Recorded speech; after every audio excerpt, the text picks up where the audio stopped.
UK की immigration open हो चुकी है, जल्दी करें सब वरना देर हो जाएगी। फिर ना कहना कि बाद में कहा नहीं, सारे अपने बैग्स को जो है पैक कर लें और अभी चलें यूके। शॉकिंग बिहेवियर यार, मैं तंग आ चुका हूँ इन तमाम लोगों की बातें सुनकर, खासतौर पर जो यूट्यूबर्स इस तरह की वीडियोस बना रहे हैं जी। यूके ने इमिग्रेशन खोल दिया जी। बिस्मिल्लाहिर्रहमानिर्रहीम, अस्सलाम वालेकुम। मैं उम्मीद करता हूँ तमाम लोग खैर आफियत से होंगे। नाज़रीन, आज की वीडियो में मैं बात सिर्फ और सिर्फ करूँगा जो ये जो कुछ 2-3 हफ्तों से ये जो लेटेस्ट अपडेट चल रही है जी, यूके ने इमिग्रेशन ओपन कर दिया है। ये आज यूके की इमिग्रेशन का जो मैं सारा कच्चा चट्ठा खोलने जा रहा हूँ आपके सामने। और माज़रत के साथ आज की वीडियो में मैं जो बातें करूँगा, बहुत सारे जो लोग हैं और ख़ासतौर पर कुछ यूट्यूबर्स मुझसे हो सकता है नाराज़ हो जाएं जी कि ये जी खुलेआम ही सारी राज की बातें खोल रहा है। लेकिन मैं नहीं देख सकता कि मासूम लोगों को धोखा दिया जा रहा है। लेकिन मेरा फ़र्ज़ है कि मैं अपनी इनपुट जो है ज़रूर डालूं कि जी लोगों को फ्रॉड से और धोखे से बचाऊं, एजेंट माफिया के हज़रात से। तो जी वीडियो बहुत ही अहम होने जा रही है जी तमाम ऐसे लोगों के लिए जो कि इस वक्त फ्रॉडियों, झूठे एजेंट और फ्रॉडियों के शहर में आ चुके हैं जी कि यूके बस अब भी टाइम है जी यूके पहुंचे। तो एज यूजुअल रिक्वेस्ट है कि अभी तक अगर आपने हमारा चैनल सब्सक्राइब नहीं किया उसको सब्सक्राइब कर लें और घंटी के बटन को जरूर दबा दीजिएगा। नाज़रीन, यूके ने इमिग्रेशन ओपन नहीं की। मैं दोबारा कह दूं, यूके ने इमिग्रेशन ओपन नहीं की। सिर्फ 226 कैटेगरीज हैं। वो कैटेगरीज क्या हैं? एक वर्क परमिट होता है जिसका वर्क वीज़ा होता है।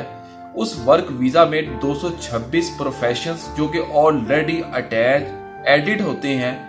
अब किया यूके गवर्नमेंट ने सिर्फ और सिर्फ ये है कि जी उन 226 कैटेगरी में उधर डिमांड ज़रा बढ़ गई है, तो इसलिए उन्होंने ख़बरों में अनाउंस कर दिया जी कि अब हम ने जो है जी इन 226 कैटेगरीज में जो लोग आना चाहते हैं जी, हम उनको प्रायोरिटी देंगे। अब इस चीज़ में जो एजेंट माफिया जो है ना, पाकिस्तान का, बांग्लादेश का, इंडिया का और भी दीगर ममालिक का, और जो यूके में जो लोग बैठे हुए हैं जी एजेंट माफिया, अब वो हो गए हैं मुतहरक।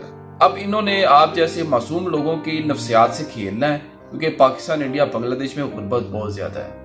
अब ये लोग कैसे आपकी नफ्सियात से खेलेंगे, इसकी मैं बात तो आगे चलकर करता हूँ। लेकिन सबसे पहले मैं आपको ये जो वर्क परमिट जो है यूके का, जिसमें 226 कैटेगरीज का बड़ा जोर चल रहा है, इसकी मैं रिक्वायरमेंट के बारे में मैं थोड़ा सा आपको थोड़ी सी डिटेल दे दूँ। देखिए जी, इसमें बहुत सारे यूट्यूबर्स जो लैक ऑफ नॉलेज हैं, उन्होंने ये भी कहा है कि जी इसमें आपको 16 साल पाकिस्तान से बैचलर डिग्री यानी कि 16 इयर्स की एजुकेशन होनी चाहिए।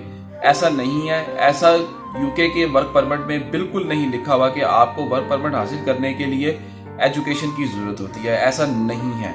आपको किसी भी किस्म की एजुकेशन की ज़रूरत नहीं है। हाँ, जिस फील्ड में आपका वर्क परमिट अप्लाई हो रहा है या आप करेंगे इन फ्यूचर, उस फील्ड में, मुतलका फील्ड में, जैसे अगर आप दर्जी हैं, आपको डॉक्यूमेंट्स में ये शो करवाना है कि जी आप पिछले 2 या 3 साल से दर्जी का काम कर रहे हैं और आप दर्जी के काम में स्किल्डफुल हैं, और आपको इसमें 2 से 3 साल का जो है वर्क एक्सपीरियंस जो है वो आपने ज़रूर इसमें शो कराना है। किसी भी किस्म की एकेडमिक क्वालिफिकेशन की आपको कतई ज़रूरत नहीं है। अब आगे आजो जी लैंग्वेज प्रोफिशिएंसी की। अब कुछ लोग ये भी कह रहे हैं कि जी आपको इसके लैंग्वेज प्रोफिशिएंसी जो है आइल्स का 5 से 5.5 बैंड चाहिए। झूठ है। झूठ अगर नियतन तो नहीं बोल रहे, लेकिन उनको नॉलेज नहीं है। देखिए जी, इसके लिए इंग्लिश लैंग्वेज का जो लेवल है CEFR B1 लेवल जो है आइल्स के 4 बैंड के बराबर है, 4.0। यानी कि आपका speaking, listening, reading and writing में 4 ईच बैंड होना चाहिए, और आपका मिनिमम ओवरऑल 4 बैंड होना चाहिए। ये इसकी रिक्वायरमेंट है, जो कि आइल्स के पॉइंट ऑफ व्यू से इसकी रिक्वायरमेंट काफ़ी कम है। लेकिन अगर आपके पास कोई क्वालिफिकेशन ऐसी है जो आपने पाकिस्तान से या इंडिया या बांग्लादेश से हासिल की है, और वो आपकी क्वालिफिकेशन यूके की बैचलर डिग्री के इक्विवेलेंट है, तो आपको आइल्स करने की भी ज़रूरत नहीं होगी, किसी किस्म का दूसरा टेस्ट करने की भी ज़रूरत नहीं होगी। आप इंग्लिश लैंग्वेज की रिक्वायरमेंट से एग्जम्प्ट हो जाएंगे। अच्छा, जब इस तरह की वीज़ा कैटेगरीज यूके या कोई और भी कंट्री अगर ओपन करता है, तो पाकिस्तान, इंडिया, बांग्लादेश, अफ्रीका के लोग, और ख़ासतौर पर यूके में जो एशियन कम्युनिटी और अफ्रीकन कम्युनिटी, मैं तो एशियन कम्युनिटी की ज़्यादा बात करूँगा क्योंकि मेरा तो एशियन कम्युनिटी के साथ ज़्यादा लिंक रहा है यूके में। तो एशियन कम्युनिटी के जो लोग यूके में हैं वो बड़े मुतहरक हो जाते हैं, और वो अंदर ही अंदर बड़ा ना शुक्र अदा कर रहे होते हैं, एक बड़ा ना एक सेटिस्फाइड हो जाते हैं, उनका माइंड सेटिस्फाई हो जाता है कि जी यार यूके की गवर्नमेंट ने अब हमें कानूनी तौर पर जो है ना इजाज़त दे दी है कि जी अब हम मासूम और जो सादा जो लोग हैं, मासूम और सादा जो लोग हैं, उनको अब लूटें, उनको ठगें और उनकी नफ्सियात से खेलें। हालांकि यूके गवर्नमेंट की ये जो है, यूके गवर्नमेंट ऐसा नहीं चाहती। वो उन्होंने अगर लॉ में अगर फ्लेक्सिबिलिटी लेकर आए हैं, इसका मतलब ये नहीं वो कह रहे हैं यूके की गवर्नमेंट कि जी आप लूप होल्स से फ़ायदा उठाएं।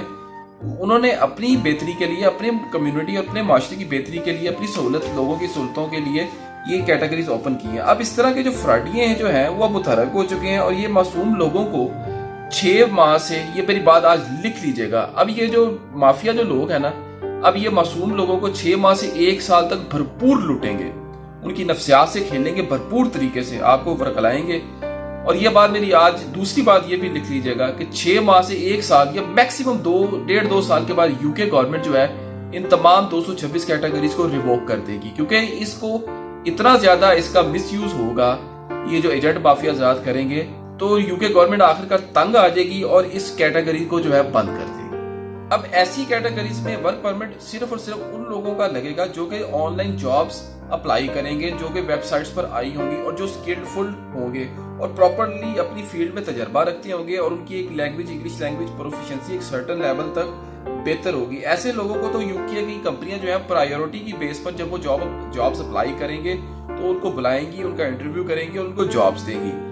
और दूसरी कैटेगरी में अगर आप इस कैटेगरी में नहीं आते, अगर आप स्किलफुल इतने ज्यादा नहीं हैं, तो दूसरी सिनारियो में मैं ये कहूँगा कि ऐसे लोग जिनका कोई यूके में कोई तल्लक है, रिश्तेदार है या कोई दोस्त है, वो उनसे राब्ता करें। तो अगर वो उधर रहते हैं, वो सेटल्ड हैं, अगर वो अपने बिजनेसेस कर रहे हैं तो उनकी कंपनियां यूके में रजिस्टर्ड है, तो वो ऐसे लोग अपने दोस्तों को या दोस्तों से, रिश्तेदारों से स्पॉन्सर मंगवा सकते हैं और उनको जाने में आसानी होगी। अब जो तीसरी कैटेगरी के लोग आते हैं जो कि स्किलफुल भी नहीं है या स्किलफुल हैं लेकिन उनको जो है जॉब्स नहीं मिल रही ऑनलाइन अप्लाई करने से, और उनका कोई रिश्तेदार भी नहीं है, कोई दोस्त भी नहीं है, तो ऐसे लोग जो हैं एजेंट माफिया के जो है चुंगल में फंस सकते हैं, वो बचें। और खासतौर पे ऐसे लोगों को सोचना चाहिए कि इस काम में हाथ ना डालें। ये वही हिसाब है कि अंगूर खट्टे हैं, यानी कि जिस काम में आपका हाथ ना पड़े या आपकी दाल ना गलती हो, उस काम को छोड़ दें, पीछे हट जाएं। लेकिन इसके साथ साथ मैं ये भी बात मानता हूं कि पाकिस्तान, इंडिया, बांग्लादेश या खासतौर पर अगर पाकिस्तान की बात की जाए, लोगों के हालात काफ़ी ख़राब हैं। लोग अपनी जमा पूंजी यकीनी तौर पर बेचने के लिए तैयार बैठे हुए हैं और वो चाह रहे हैं कि जी हम किसी तरीके से यूके पहुंचे। तो ऐसे एजेंट, तो फिर इस तरह के जो लोग जो ज़रूरतमंद होते हैं, तो एजेंट हजरात उनसे खेलते हैं, उनकी नफ्सियात से, उनके एजेंट माफिया की आपके पैसों पर नजर होती है। तो ऐसे लोग वर्क परमिट खरीदने की कोशिश करेंगे। अब मैं आपको एक रफली आइडिया दे दूं, ऐसे जो वर्क परमिट जब आप खरीदने की कोशिश करेंगे तो कम से कम आप 15 से 20,000 पाउंड ज़हन में रखें। अब 20,000 पाउंड जो है पाकिस्तानी तकरीबन 70 लाख के लगभग बनता है। चले लेट्स से फॉर एग्जांपल आपने 70 लाख किसी तरीके से कर लिया, आपने वर्क परमिट खरीद लिया, आपका वीजा भी लग गया, आपने हीथ्रो एयरपोर्ट से इमिग्रेशन को क्लियर भी कर लिया, फिर उसके बाद आप यूके में एंटर भी हो गए, रहना भी शुरू कर दिया। उसके बाद जब आपका जो है वीजा तो आपको मिला होगा मैक्सिमम 1 साल का या 2 साल का या मैक्सिमम 3 साल का। जब आप दोबारा ये जो इस तरह की जो कंपनियां जो आपको वर्क परमिट भेजती हैं, ये नॉर्मली 6 महीने या साल के बाद बंद हो जाती है। तो जब आप दोबारा जब वीजा 2 साल के बाद या 3 साल के बाद एक्सटेंड करवाने जाएंगे तो फिर क्या करेंगे? फिर किसके पास जाएंगे? फिर आपको करना ये होगा कि फिर आप एक अनदर कंपनी यूके में ढूंढेंगे, फिर उसको भी आप कम से कम 10 से 15,000 पाउंड तो देंगे ना वीजा एक्सटेंड करवाने के लिए, अगर वो आपकी पुरानी कंपनी बंद हो गई होगी तो फिर आपका एक और खर्चा आएगा। अब चले 10,000 पाउंड भी लगा लें, 10,000 पाउंड जो है तकरीबन 30 से 35 लाख बनता है, तो आपका तकरीबन 1.25 करोड़ रुपया 2.5 से 3 सालों में वर्क परमिट के जो है कंपनी को पैसे देने में ही लग गए। अब जब आपको कोई कंपनी मिल भी जाए तो जाहिर है आपने हर साल, बल्कि हर साल नहीं हर महीने आपने यूके गवर्नमेंट को टैक्स भी पे करना है। एक बात याद रखिएगा, अगर आप टैक्स पे नहीं करेंगे आपके लिए उधर जीना बहुत मुश्किल हो जाएगा, ना आपको बेनिफिट्स मिल सकेंगे और आपकी कंप्लेन भी की जा सकती है और आप तो यूके की गवर्नमेंट जो है टैक्स की उनको काफ़ी ज़रूरत है, वो भी उनके यूके के भी हालात अब अच्छे नहीं रहे। तो अब अगर आप टैक्स की अगर बात करें तो टैक्स तो आपको देना ही देना है, चाहे आपकी कंपनी बंद हो जाए। तो आप कम से कम 3 से 5,000 पाउंड्स एक साल का टैक्स जरूर रखें। तो 3 साल का टैक्स चले आप राउंड फिगर में 10,000 कर लें, इसको ये हो गया एक और 35 लाख। तो इन 3 सालों में आपने 2 दफा अपने वर्क परमिट कंपनी को पैसे दिए वर्क परमिट लेने के लिए, एक्सटेंड करवाने के लिए, और 3 साल में 2.5-3 सालों में 8 से 10,000 टैक्स भी दिया। तो ये वर्क परमिट आपको तकरीबन इन 3 सालों में पड़ गया 1 करोड़ 60-70 लाख। अब गौर करने वाली बात है, सोचने की बात है, क्या ये इतने पैसे लगाना यूके जाने के लिए क्या ये वर्थ करता है? इस पर आप जरा गौर करें। और लेट्स से फॉर एग्जांपल जिस कंपनी से आपने वर्क परमिट अपना निकलवाया है, अब वो कंपनी अगर बंद नहीं भी होती तो वो आपको कंपनी जॉब नहीं देगी। ज्यादातर इस तरह की कंपनियां जो होती हैं 6 माह या 1 साल के बाद बंद हो जाती हैं, और वो आपसे ये पहले मामला तय करती हैं कि हम आपको अगर जॉब्स दे रहे हैं, वर्क परमिट दे रहे हैं, तो इसमें जॉब नहीं होगी शामिल और आपको टैक्स अपनी जेब से खुद देना होगा। अब आपका वर्क परमिट निकला है एबीसी कंपनी से, अब आपने अंदर खाते जॉब छुपकर करनी है XYZ कंपनी में, ये भी एक प्रॉब्लम है। आपको ऐसा जॉब ढूंढने में भी प्रॉब्लम आएगी, और अगर आपको जॉब मिल भी जाती है तो आपको डबल टैक्स देना होगा। एक उस कंपनी को आप अंदर खाते टैक्स देंगे जहां से आपने अपना वर्क परमिट लिया है, और दूसरा आप उस कंपनी का ऑटोमेटिकली टैक्स आपका कटेगा जहां पर आप अंदर खाते काम कर रहे हैं। और अंदर खाते आपको जॉब देसी लोग ही देंगे, एशियन कम्युनिटी के, पाकिस्तानी, बंगाली या इंडियन। और अगर आप, और उसमें आपको वेजेस भी जो है कम मिलेगी। लेट्स से अगर पाउंड का रेट 10 पाउंड पर आवर है तो वो आपको 6 या 7 पाउंड देंगे, और उसमें भी टैक्स कटेगा। तो ये बातें गौर करने वाली हैं, सोचने वाली हैं वर्क परमिट पर अप्लाई करने से पहले।